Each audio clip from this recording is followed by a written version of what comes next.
Hi guys, welcome to Renu's home cooking. ఈరోజు డిన్నర్కి ఎంతో రుచికరమైన ఆరోగ్యకరమైన రాగి ఉప్మా చేస్తున్నాను. రాగి పిండితో మనం సాధారణంగా రాగి జావా, రాగి సంకటి, రాగి రోటీ చేస్తూ ఉంటాం. ఇవి కాకుండా రాగి ఉప్మా చేయొచ్చని మీకు తెలుసా? చాలా సింపుల్ అండ్ హెల్దీ కూడా. ఎప్పుడూ తినే మామూలు ఉప్మా కాకుండా ఇలా కొత్తగా ట్రై చేయండి. రాగుల గురించి వేరే చెప్పనక్కర్లేదు. అద్భుతమైన మిల్లెట్లో రాగులు కూడా ఒకటి. వీటిలో హై ప్రోటీన్స్ ఉంటాయి. డయాబెటిక్ ఉన్న వారికి కూడా చాలా మంచిది. అలానే డైజెషన్ కూడా చాలా బాగా హెల్ప్ చేస్తుంది. ఈ రాగుల్లో సహజంగా బరువు తగ్గించే ఏజెంట్స్ ఉంటాయి. సో బరువు తగ్గాలనుకునే వారు కూడా తప్పక ట్రై చేయొచ్చు. మరి ఎలా చేయాలో చూస్తారా? స్టవ్ మీద బాణీ పెట్టుకుని 3 టేబుల్ స్పూన్ల ఆయిల్ వేసి అల్లం ముక్కలు, పచ్చిశనగపప్పు, జీడిపప్పు, కొద్దిగా ఆవాలు వేసి వేయించుకోవాలి. సేమ్ నార్మల్ ఉప్మాకి పోపు పెట్టినట్టే పప్పు దినుసులు వేగిపోయిన తర్వాత కరివేపాకు, ఉల్లిపాయ ముక్కలు, పచ్చిమిర్చి వేసి వేయించుకోవాలి.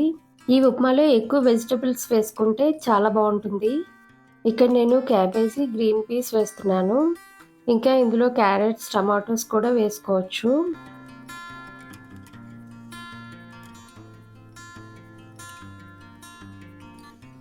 కూరగాయ ముక్కలన్నీ వేగిపోయిన తర్వాత అందులో కొద్దిగా పసుపు, ఒక అరకప్పు బొంబాయి రవ్వ, ఒక అరకప్పు రాగి పిండి వేసి బాగా వేయించాలి.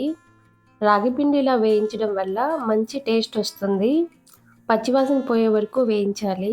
ఇది మాత్రం కంపల్సరీ అండి. పిండి అంతా వేగిన తర్వాత మంచి సువాసన వస్తూ ఉంటుంది. అప్పుడు ఎసరు నీళ్ళు వేసుకోవాలి. మీరు రాగి పిండి రవ్వ రేషియో అడ్జస్ట్ చేసుకోవచ్చు. నేను 2 సమానంగా తీసుకున్నాను. అరకప్పు ఉప్మా రవ్వకి అరకప్పు రాగి పిండి తీసుకున్నాను కదా, అంటే 1 కప్ అయింది. దీనికి 5 కప్పులు వాటర్ వేయాలి. నేను ఉప్మా కొంచెం పలుచగా చేస్తున్నాను. మీరు కొంచెం ముద్దగా కావాలి అనుకుంటే ఎసరు కొంచెం తగ్గించుకోవచ్చు. కనీసం 1 కప్పుకి 2 కప్పులైనా ఎసరు వేసుకోవాలి, లేకపోతే ఉడకదు, ఉండకట్టేస్తుంది. మీకు సరిపడా సాల్ట్ వేసుకుని బాగా కలపాలి. చూడండి, ఎంత ఎక్కువ వాటర్ వేసినా ఇంకా అక్కడక్కడ ఉండలు వస్తున్నాయి. ఇలా గరిటెతో మెదుపుతూ ఉడికించుకోవాలి. చూడండి, ఇలా దగ్గర పడే వరకు ఉడికించుకుంటే సరిపోతుంది. లాస్ట్లో ఒక అరచెక్క నిమ్మరసం వేయండి. రుచి అద్భుతంగా ఉంటుంది. సో సింపుల్ కదా, నార్మల్ ఉప్మా చేసినట్టే. కానీ ఇందులో రాగి పిండి యూజ్ చేసాం కాబట్టి హెల్దీ. రాగుల్లో కాల్షియం పుష్కలంగా ఉంటుందని మనందరికీ తెలుసు. బోన్ స్ట్రెంత్కి చాలా అవసరం. అంతేకాదండి, చర్మ ఆరోగ్యానికి, జుట్టు పెరుగుదలకు కూడా రాగులు మంచివి. సో ఇన్ని ప్రయోజనాలున్న రాగులు మరి సూపర్ ఫుడ్డే కదా. మా వారు టేస్ట్ చూసి చెప్తున్నారు ఎలా ఉందో అన్నది. How is it? Oh, nice. Healthy and tasty.